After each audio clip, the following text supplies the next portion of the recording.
Hey, good day, everybody.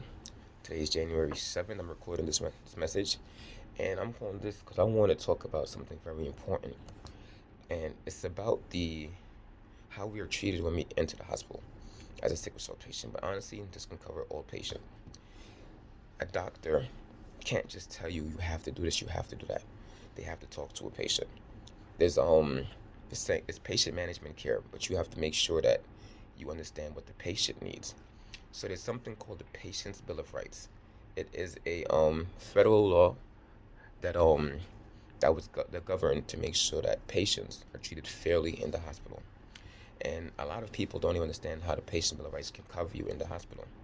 So one of the things they have, like Patient Bill of Rights number 9, says the patient has the right to consent to the medication that's going to be administered to them, which means a doctor can give you advice as to what medications are available.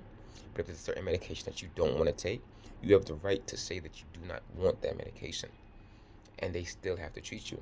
They cannot tell you they're not going to treat you anymore because you refuse the medication. For me, for instance, I'm 36 years old, and growing up with sickle cell, they have tried countless different medications on me. For those who know me know I don't like taking medications. So they've used morphine on me, Toradol, fentanyl, and Dilaudid. Out of all four of these medications, morphine, Toradol, and fentanyl, they really don't help my pain for some reason. But for me, Dilaudid works great with me. I have another friend of mine. When he goes to the hospital, he hates Dilaudid. Dilaudid doesn't work for him. He likes taking morphine because morphine helps him out.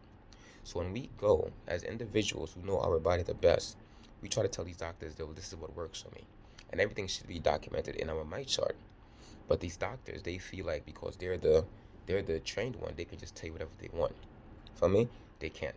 Patient Bill of Rights gives you the right to choose your medication, and if that doctor does not want to listen to you as to what medication you want to take, Patient Bill of Rights number 6 and 5 says you have the right to know who's in your care team, what position they are, what they play, and you have the right to deny them to have access to your files if they don't work with you. So if you tell a doctor or nurse you do not want them to manage your care, they have to get off your care immediately, and they cannot come back to that care and that's whatsoever. And now it's going to be hard to fight them while you're in the hospital. What I do, I take down notes. On this day at this time, this is what happened. We might not always be able to take down notes as it happened because we're in pain, but go back and file those notes as much as you can. Then, when you leave the hospital, contact the health insurance that covers you and file a complaint against that hospital. And the health insurance, they're supposed to put their foot up there because these doctors can't do that. All right. Also, you can contact the Civil Rights Board and you complain to them about the hospital because you're not supposed to do that. You contact the hospital's patient relations section and you send them the report about what happened.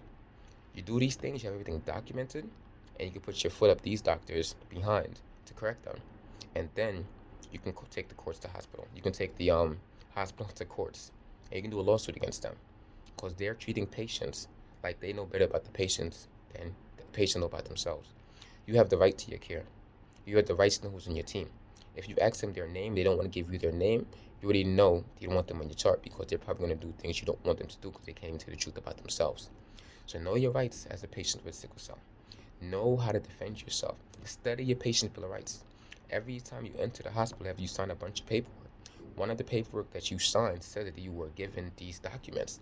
If you were not given your patient bill of rights, don't sign that. And then before they treat you, ask them for your patient bill of rights and hold them to it.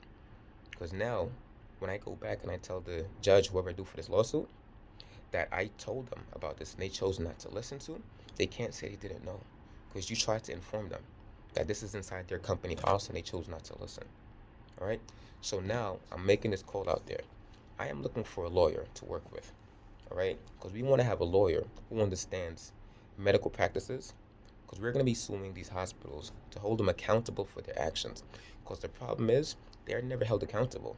They treat these patients how they want to treat these patients, and then the patient gets discharged, and that's the end of it. And they do it again to another patient.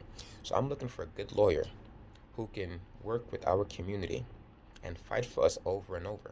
And we have a large community because we have the largest blood disorder in the world.